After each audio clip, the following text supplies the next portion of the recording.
मेरा नाम मेहरान है और मैं लंदन में बैठा था। जब ये सब कुछ शुरू हुआ, मेरी अपनी मोबाइल कंपनी थी, मुल्क भर में ब्रांड था, मैगजीन्स में इंटरव्यूज छिपते थे, लोग मुझे जानते थे, मगर मैं बैचलर था, शादी नहीं हुई थी। 1 महीने से मेरा एक डेबिट कार्ड गुम था, मगर मुझे पता नहीं चला क्योंकि मेरे पास कई बैंकों में अकाउंट्स और कार्ड्स थे। शुरू में तो छोटी छोटी रकम निकल रही थी, 3, 4, 5 हज़ार रुपए रोजाना। मुझे फर्क नहीं पड़ा क्योंकि मेरा रोज का लेन देन करोड़ों का था। 15 दिन गुजर गए, मगर जब मेरे मैनेजर ने बताया कि सर ये खातून आपके अकाउंट की बैंड बजा के रखती है, मैंने कहा हाँ, बिनक से फ़ोन आया था। दिल खोल के शपंग हो रही है मेरे डेबिट कार्ड से, शायद गुम हो गया था और उसके हाथ लग गया, मगर अकाउंट बंद करवाए हुए 1 हफ्ता हो गया था, फिर भी वो मेरे नाम से काम निकाल रही थी। मैनेजर ने कहा सर उसे पकड़ो कि कौन है ये। मैंने पूछा कौन है? ये गायबाना बीवी जिसे मैं नहीं जानता, मगर सारा जहान जानता है। जब से लंदन आया था मैं परेशान था। फिर मेरे दोस्त फयाज ने फ़ोन किया और कहा यार मेहरान तुमने शादी कर ली, और चुपके से मैंने कहा क्या बकवास है, मैंने शादी नहीं की। वो बोला मैंने खुद तुम्हारी बीवी को देखा है। मैं चौंक गया कि क्या मतलब।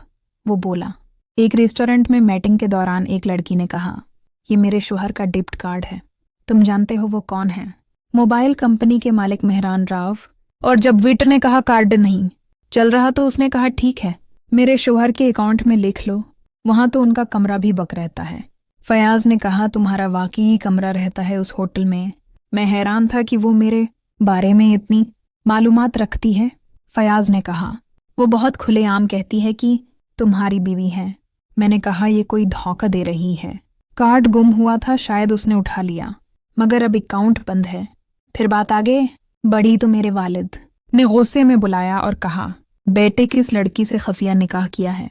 मैंने कहा नहीं बाबा कोई नहीं। वो बोले सारा सर्कल देख रहा है तुम्हारी बहू को, और मुझे पता नहीं, तुम्हारे लिए मैंने बड़े ख्वाब देखे हैं, कोई स्कैंडल बर्दाश्त नहीं करूंगा। मैंने कहा बाबा ये कोई धोखा है, मैं उसे नहीं जानता। वालिद को यकीन नहीं आया। मैंने अपने दोस्त सब इंस्पेक्टर रोमिस को फ़ोन किया और कहा यार एक लड़की खुद को मेरी बीवी कहकर शॉपिंग कर रही है, होटल्स रेस्टोरेंट्स में मेरे अकाउंट से खा रही है, लोगों को कहती है ये मेहरान राव का अकाउंट है। रोमाइस ने कहा ये अजीब कैसा है, ना नाम पता ना शक्ल। मैंने कहा होटल्स में क्या दिया है, अगर आए तो रोको और मुझे बताओ। मगर वो फ़ोन करके कहती है मेहरान से बात करवाओ और वो खुद कहते हैं दे दो। मैं हैरान था कि ऐसा कैसे। रोमाइस ने कहा देखता हूँ। 1 हफ्ते बाद फयाज की कॉल आई कि शॉपिंग मॉल में वही लड़की है, फटाफट आओ। मैं तेजी से गाड़ी भगाकर पहुंचा। फयाज ने कहा आओ मेरे साथ। देखा तो वो बच्चों की शॉप में थी, उसके साथ 6 बच्चे थे। वो कह रही थी उनको शॉपिंग करवा दो। दुकानदार ने कहा मना है, बगैर पैसों के नहीं।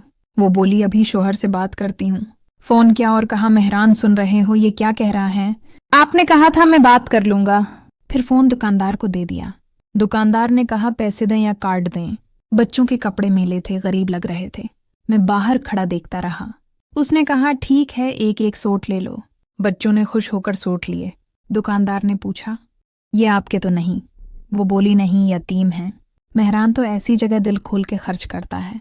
मैं पलट आया। फयाज बोला अंदर क्यों नहीं गए? मैंने कहा पहले देखूं तो कौन है। थोड़ी देर में वो माल से निकल आई। बच्चों के हाथों में शापरस थे, नए कपड़े, खुश थे। वो बोली अब साफ कपड़े पहनूं और वालदेन को तंग मत करो, भीख मत मांगो। बच्चे आटनी आटनी कहकर चले गए। वो रक्षा करके चली गई। मैंने गाड़ी से पीछा किया। एक छोटे इलाके में छोटे घर में गई।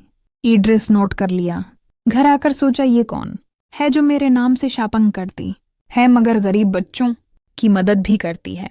अगले दिन मैंने ऑफिस में एक मुलाजिम फवाद को वो एड्रेस दिया और कहा इस घर वालों की मुकम्मल डिटेल निकालो, कौन कौन रहता है, क्या करते हैं, सब तफसील चाहिए। फवाद चला गया। फयाज बोला तुमने उसे पकड़ा क्यों नहीं? अच्छा मौका था। मैंने कहा हाँ, मगर वो बच्चों को कपड़े दिलवा रही थी, गरीब थे। फयाज बोला ये सब लड़कियों की चाल होती है, अगर नेकी का शौक है तो अपने पैसों से करे, तुम्हें क्यों बदनाम कर रही है? मैंने कहा कोई बात नहीं, शाम तक डिटेल आ जाएगी। शाम को फवाद आया और बोला इस घर में सिर्फ बाप और बेटी रहते हैं, बाप बीमार है। बेटी जब ढूंढ रही थी, मगर 1 महीने से नहीं ढूंढ रही, शायद आपका कार्ड काम आ रहा है। अपने अखराजात पूरे कर रही है और ज़रूरतमंदों को भी सामान दे रही है। जब से कार्ड बंद हुआ है आपका नाम इस्तेमाल कर रही है।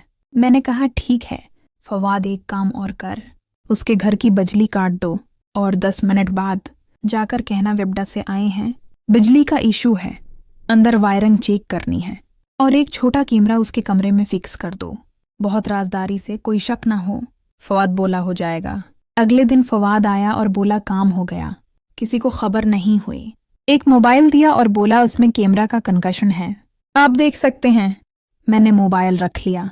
रात को खाना खाकर कमरे में गया और कैमरा ऑन किया। वो बेड पर बैठी थी, लैपटॉप खोलकर तेजी से टाइप कर रही थी। मोबाइल पर कॉल आई, उसने उठाया। हाँ रबाब बोलो।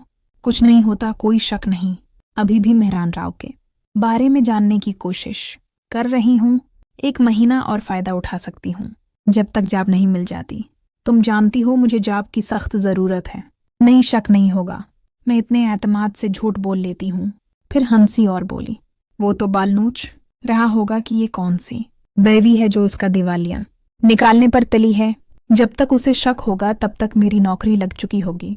और वैसे भी मैं सीसीटीवी से हटकर काम करती हूँ ताकि चेहरा ना आए। मैं हैरान था कि वो कितनी चालाक है। ये बात मैंने नहीं सोची थी कि वो कैमरों से बचती है। मैं भी उसे इसी तरह मात देना चाहता था, वरना पुलिस में दे देता, मगर वो मजबूर लग रही थी। अगले दिन फवाद से कहा उसका नाम चेक करो, मुझे लगता है पहले देखा है। पिछले 2 महीने का रिकॉर्ड देखो। फवाद गया और 2 घंटे बाद आया। बोला हाँ सर, 2 महीने पहले आयशा नामी लड़की जॉब के लिए आई थी। सीवी है मगर रिजेक्ट हो गई थी, तजुर्बा नहीं था। मैंने कहा ठीक है, एक फ्रेंचाइज से सिलेक्शन लेटर भेज दो कि सिलेक्ट हो गई है। फवाद बोला सर आप ऐसा क्यों कर रहे हैं? मैंने कहा सवाल मत करो, बस करो। थोड़ी देर बाद फवाद ने बताया लेटर भेज दिया। रात को मैंने मोबाइल खोला तो वो खुश थी, लेटर को चूम रही थी। बोली अल्हम्दुलिल्लाह नौकरी मिल गई। दोस्तों को फ़ोन करके बता रही थी अब उस शख्स की बीवी बनने का ड्रामा नहीं करना पड़ेगा। क्या अच्छा होता शराफत से नौकरी दे देता तो ये ड्रामा न करना पड़ता। फिर दपटा उतारा, बाल खोले, आईने के सामने कंघी करने लगी। लंबे घने बाल देखकर मैं देखता रह गया। फिर वॉशरूम गई। मैंने मोबाइल बंद किया मगर नींद नहीं आई। 10-15 मिनट बाद दोबारा खोला तो वो नहा कर आई थी, सर्फ टॉवल में। मैंने फौरन मोबाइल बंद किया। दिल जोर जोर से धड़क रहा था। सोचा पहले क्यों नहीं सोचा कैमरा लगाने से पहले। मैं रात भर जागता रहा। सुबह ऑफिस गया तो फवाद से कहा जिस फ्रेंचाइज मैं वो काम करेगी वहां एक कैमरा सीधा लगवा दो, मैं देखना चाहता हूँ। फवाद ने अजीब निगाह से देखा। मैंने घूरा तो निगाह चुरा ली। ठीक है सर। अब मेरी नीयत बदलने लगी थी। दिल में कुछ कुछ हो रहा था। वो जॉब शुरू कर चुकी थी। मैं कैमरे से देखता रहता था। ऑफिस में काम करती, घर में जाती। 2 महीने ये चलता रहा। अब खबरें बंद हो गईं कि कोई लड़की मेरी बीवी बनकर घूम रही है। वो बरी नहीं थी, लालची नहीं। जॉब मिलने पर नाम इस्तेमाल करना छोड़ दिया, मगर मैं रोज देखता था उसे सूते तैयार होते। पता नहीं कब दिल में बस गया। एक दिन ऑफिस में एक लड़का इससे हंसता बोलता नजर आया। मुझे गुस्सा आया, जी चाहा निकाल दूं उसे।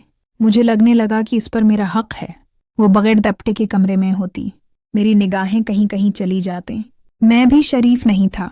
2 महीने गुजर गए और मैं रोजाना आयशा को कैमरे से देखता रहा। ऑफिस में उसका काम देखता, घर में उसकी रोजमर्रा जिंदगी देखता। वो अब खुश थी, नौकरी मिल गई थी, बाप की दवाई चल रही थी, घर का खर्चा पूरा हो रहा था। मगर मेरे दिल में कुछ अजीब सा हो रहा था। वो मुझे पसंद आने लगी थी। उसकी हंसी, उसकी बातचीत, उसका अंदाज, सब कुछ। एक दिन ऑफिस में वो लड़का उसके करीब बैठकर हंसता नजर आया। वो भी मुस्कुरा रही थी। मुझे जलन हुई, गुस्सा आया। सोचा ये लड़का कौन है जो उसके करीब जा रहा है। जी चाहा फौरन निकाल दूं उसे नौकरी से, मगर सोचा ये क्या हो रहा है मुझे। मैं तो उसे जानता भी नहीं था पहले, सिर्फ उसके झूठ की वजह से परेशान था। अब वो मेरे दिल में बैठ गई थी। रात को कैमरा ऑन करता तो वो तैयार हो रही होती, बल सनोड़ती, कभी टॉवल में, कभी हल्के कपड़ों में। मैं देखता रहता और दिल धड़कता रहता। एक दिन फयाज से बात हुई। वो बोला यार वो लड़की अब नजर नहीं आती, तुमने क्या किया? मैंने कहा कुछ नहीं, बस छोड़ दिया। फयाज बोला अच्छा क्या, मगर मैं छिपा रहा था कि मैं अब उसे देखता हूँ। वालिद ने एक दिन पूछा कि बेटा वो बात किया हुई। मैंने कहा खत्म हो गई, कोई नहीं थी। वालिद मुतमईन हो गए, मगर मैं मुतमईन नहीं था। आयशा के बारे में सोचता रहता। एक दिन फवाद से कहा इस लड़के की डिटेल निकालो जो इसके साथ हंसता है। फवाद ने बताया वो भी एम्प्लॉई है, नया आया है, आयशा से अच्छी दोस्ती है। मैंने कहा ठीक है, मगर दिल में आग लग रही थी। सोचा ये लड़की मेरी है, मैंने उसे नौकरी दी है, उसने मेरे नाम से फ़ायदा उठाया, अब ये लड़का उसके करीब क्यों। रात को कैमरे ऑन किया तो वो फ़ोन पर बात कर रही थी। रबाब से कह रही थी हाँ वो लड़का अच्छा है, बात करता है, हंसता है, मुझे अच्छा लगता है, शायद कुछ हो जाए। मैं सुनकर गुस्से से पागल हो गया, मोबाइल फेंक दिया। सोचा अब क्या करूं, उसे रोकूं या छोड़ दूं। अगले दिन ऑफिस गया तो फवाद से कहा इस लड़के को किसी और ब्रांच में ट्रांसफ़र कर दो। फवाद बोला सर ठीक है कर देता हूं। हो गया। आयशा हैरान थी कि वो लड़का अचानक चला गया, मगर मैं मुतमईन था। अब वो अकेली थी, मैं देखता रहा। एक दिन उसने फ़ोन पर किसी से कहा अब वो लड़का नहीं है, दिल उदास है, मगर ठीक है, नौकरी है, बाप की दवाई है बस। मैंने सोचा शायद वो अकेली है, मुझे उससे बात करनी चाहिए, मगर कैसे। एक दिन मैंने फैसला किया कि उससे मुलाकात करूं। फवाद से कहा एक मीटिंग रखो, उसे बुलाओ, कहो कि ऊपर से कोई आना है। वो आई, मैं ऑफिस में बैठा था। जब वो अंदर आई तो मैंने देखा वो वही लड़की थी, खूबसूरत, सादा, मगर आंखों में चमक। वो सलाम किया। मैंने कहा बैठो आयशा। वो हैरान हो गई कि मुझे नाम कैसे पता। मैंने कहा तुम्हें जानता हूँ। वो घबरा गई। मैंने कहा डरना मत, मैं मेहरान राव हूँ, तुमने मेरे नाम से बहुत काम निकाला है। वो रोने लगी, बोली सर माफ़ कर दें, मुझे मजबूरी थी, बाप बीमार है, जॉब नहीं मिल रही थी। मैंने कहा जानता हूँ, मगर तुमने मेरे नाम से। वो बोली सर मैंने कभी बड़ी रकम नहीं निकाली, बस थोड़ी बहुत, और गरीब बच्चों की मदद की। मैंने कहा हाँ देखा है, मगर अब ये बंद करो। वो बोली सर अब बंद है, नौकरी मिल गई है, आपका शुक्रिया। मैंने कहा शुक्रिया क्यों, तुमने तो मुझे बदनाम किया। वो बोली सर मुझे माफ़ कर दें। मैंने कहा ठीक है, मगर अब तुम मेरे लिए काम करोगी। वो बोली जी सर जो कहेंगे। मैंने कहा ठीक है जाओ, मगर दिल में सोच रहा था कि ये लड़की अब मेरे करीब है, अब देखते हैं क्या होता है। इस दिन के बाद आयशा मेरे ऑफिस में आती, काम करती, मगर अब वो मुझसे बात करती, सलाम करती, मुस्कुराती। मैं भी उसे देखता, दिल खुश होता। एक दिन मैंने उसे बुलाया और कहा आयशा तुम्हारे बाप की तबीयत कैसी है। वो बोली सर अब बेहतर है, दवाई चल रही है, आपका शुक्रिया। मैंने कहा कोई बात नहीं, तुम अच्छा काम करो। वो बोली सर आप बहुत अच्छे हैं। मैंने सोचा कि वो मुझे पसंद करने लगी है। एक दिन रात को कैमरा ऑन किया तो वो फ़ोन पर बोल रही थी हाँ रबाब अब सब ठीक है, मेहरान सर ने मुझे माफ़ कर दिया, नौकरी है, अब खुश हूँ, मगर मुझे लगता है वो अच्छे हैं। दिल अच्छा है, मैंने सुनकर खुशी हुई। मोबाइल बंद किया और सो गया। अगले दिन ऑफिस में उसे देखा तो वो शर्मा रही थी। मैंने कहा आयशा आज मेरे साथ लंच चलो। वो हैरान हुई, बोली सर। मैंने कहा हाँ चलो। हम रेस्टोरेंट गए, बातों का सिलसिला शुरू हुआ। उसने बताया कि बाप बीमार है, माँ गुजर गई है, वो अकेली है, जॉब के लिए बहुत कोशिश की, मगर नहीं मिली, फिर मेरे कार्ड से। मैंने कहा मुझे बुरा नहीं लगा, तुमने गरीबों की मदद की। वो बोली सर आपका दिल बहुत बड़ा है। मैंने कहा तुम भी अच्छी हो। बातों बातों में कुर्बत बढ़ने लगी। एक दिन मैंने कहा आयशा तुम मुझे पसंद हो। वो शर्मा गई, बोली सर। मैंने कहा हाँ तुम भी तो मुझे पसंद करती हो ना। वो बोली जी सर, मगर मैं गरीब हूँ, आप बड़े आदमी हैं। मैंने कहा कोई बात नहीं, दिल देखता है। फिर वक्त गुजरता गया, हम करीब आते गए। एक दिन मैंने उसे घर बुलाया, बाप से मिला। उसने कहा सर आपने हमारी इज्जत बचाई। मैंने कहा अब ये मेरी जिम्मेदारी है। फिर बात आगे बढ़ी, हमारी शादी हो गई। अब वो घर में है, खुश है, बाप की दवाई चल रही है। मैं उसे प्यार करता हूँ, वो मुझे। जो बदनामी का डर था वो मोहब्बत में बदल गया। अब हम खुश हैं। वो मेरी बीवी है, हकीकी। जो पहले गायबाना थी अब सामने है। जिंदगी खूबसूरत हो गई। और ये सब एक गुमशुदा कार्ड से शुरू हुआ था।